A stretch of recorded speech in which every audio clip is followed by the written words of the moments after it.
Well, the neck-and-neck race between Terry McAuliffe, the Democrat, and Glenn Youngkin, the Republican, is quite a change from just a year ago when then-candidate Joe Biden won Virginia by double digits. McAuliffe is now trying to tie Youngkin to former President Trump. Watch. Guess how Glenn Youngkin is finishing his campaign?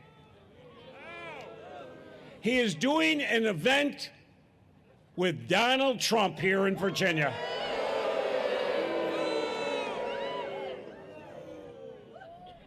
I'm here with you, and they've got Trump over there. And think about this for a second, folks. It's sensitive for us with Trump here in Virginia because of Charlottesville. He's either delusional or lying. You make it. You can make the call yourself. The former president was not in Virginia and never campaigned with Youngkin side by side, but he did make the case for him on a tele-rally. Meanwhile, Youngkin attracted big crowds at his rally last night, where he made his final pitch to voters. I'm a kid that was washing dishes and taking out trash in the beach when I was 15 years old, and I'm running to actually fill an office that was held by Patrick Henry and Thomas Jefferson.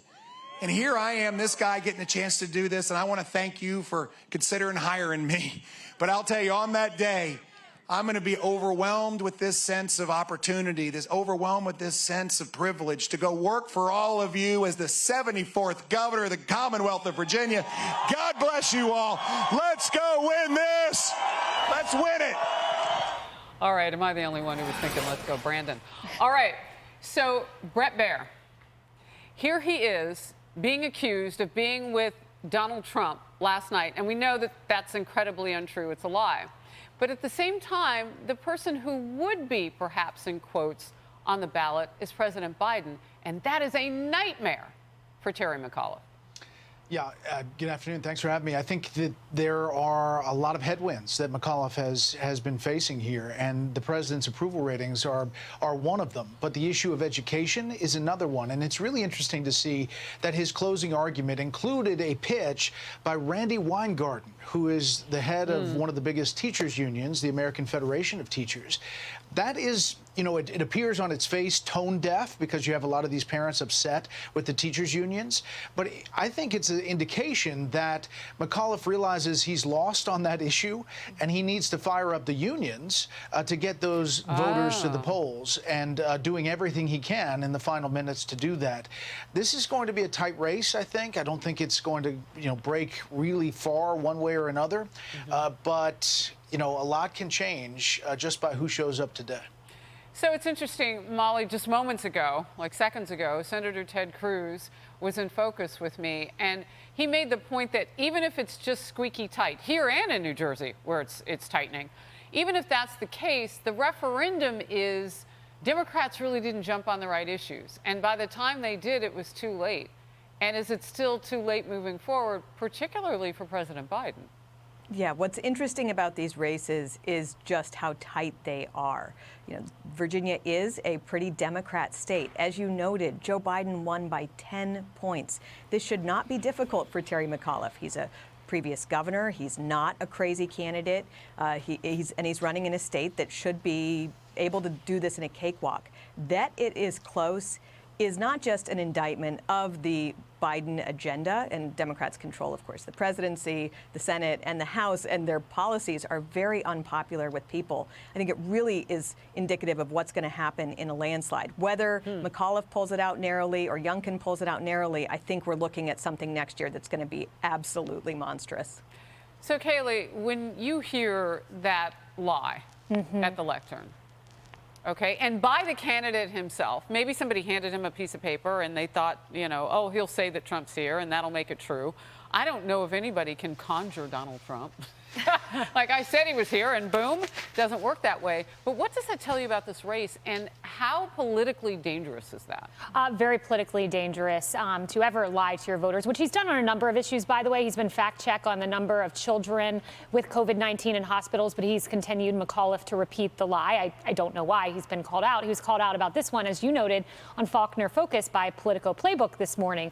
But he's desperate, and here's why. I talked to a political operative earlier in the week who worked for Ed Gillespie, the the Republican candidate from 4 years ago. He said Republican enthusiasm was nothing then like what it is now. And he said he was shocked by the crowds being drawn. I think we have some video will pop up on the screen last night of Loudoun County Fairgrounds. The enthusiasm is unmatchable. This is from our own Guy Benson.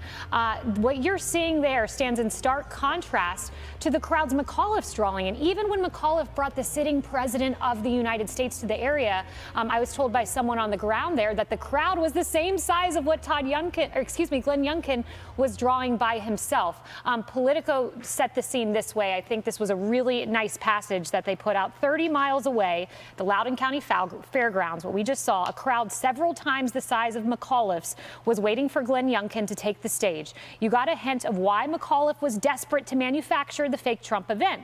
While McAuliffe has boundless energy, his Monday audiences in Richmond and Fairfax, where we caught up with him, were modest and listless. Youngkin's were large and rollicking with many of the trappings of a MAGA rally. What a contrast. Well, and we do know, Emily, that crowds at rallies may not dictate who's going to the polls on that day. We also know that north of 1 million people early voted, although I'm reading most of them would have been Democrats based on what they know about the demographics of you know, intended voters, that sort of thing. But that would mean independents and Republicans, and maybe in this sense, those crowds do kind of matter. Yeah, I think that's partly what makes this such an exciting race as all of us watch this, what will likely be a bellwether for the rest of the country. And I'd like to draw viewers' attention just to a couple topics within that. So first of all, there are alternate theories about whether Youngkin indeed needs the traditionally heavy blue suburbs and exurbs there in Northern Virginia. One theory is that he doesn't, that to your point, he's sort of carrying the South more and people are coming out in droves, and that he might not need that traditionally blue area. And the second theory is that with education as a top priority there for voters in Virginia, he indeed will flip those areas. So that's a really important component for people to watch. And the second topic is one of Black and Hispanic votes there in Virginia. Now, they are a crucial component of voters, obviously, and respectively make up 20 and 10% of the population there. And the trend coming into today, Black votes were heavily in favor of McAuliffe, and Latino and Hispanic voters were in favor of Youngkin. So I think it's going to be really interesting to see how it all plays out today there in the polls. Well, and as Senator Cruz just said, you know, suburban women have been engaged. They was like, activate. Yeah. Yes, yes. And they understand the assignment. Yeah, All right. absolutely. I want to bring this up. McAuliffe can't stop talking about President Trump. I mean, literally up until today, every turn on the campaign trail. Take a watch. I call him Donald Trump in khakis. Where's Donald Trump?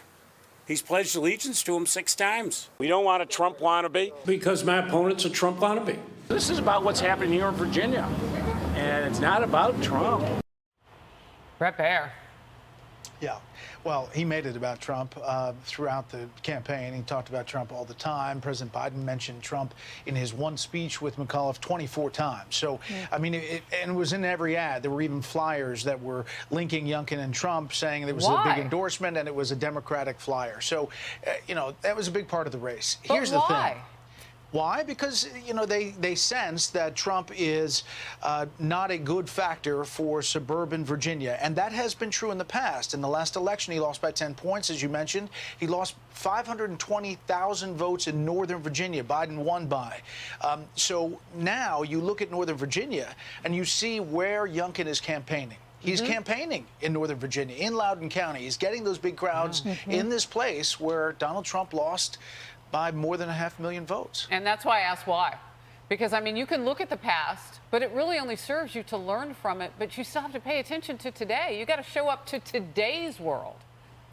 Yeah, and the education issue crosses party lines. It crosses ideologies. It just hits home with parents. And the reaction to that education stuff and all of those issues and the DOJ's actions and how the McAuliffe campaign reacted to all of that really compounded the problems. Wow. You know, one just quick follow with you, Brett, because I've wondered about this. We were talking about the 10 points that Biden won, but Loudoun County, he won by 15. Like, it actually gets worse when you look at where the Republican candidate was last night. Right, and he's been there a lot. He's been in Northern Virginia a lot. Fairfax County is another one, a lot of people.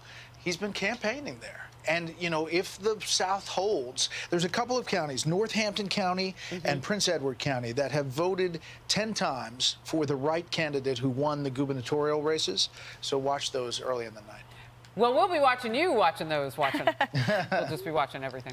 Hi, everyone. I'm Brian Kilmeade. I want you to do me a favor. I want you to click to subscribe to the Fox News YouTube page. This is the only way that I know for sure that you're not going to miss any great commentary, any great news bites, any great interviews coming your way on Fox. You can get it all here on YouTube. So subscribe right now.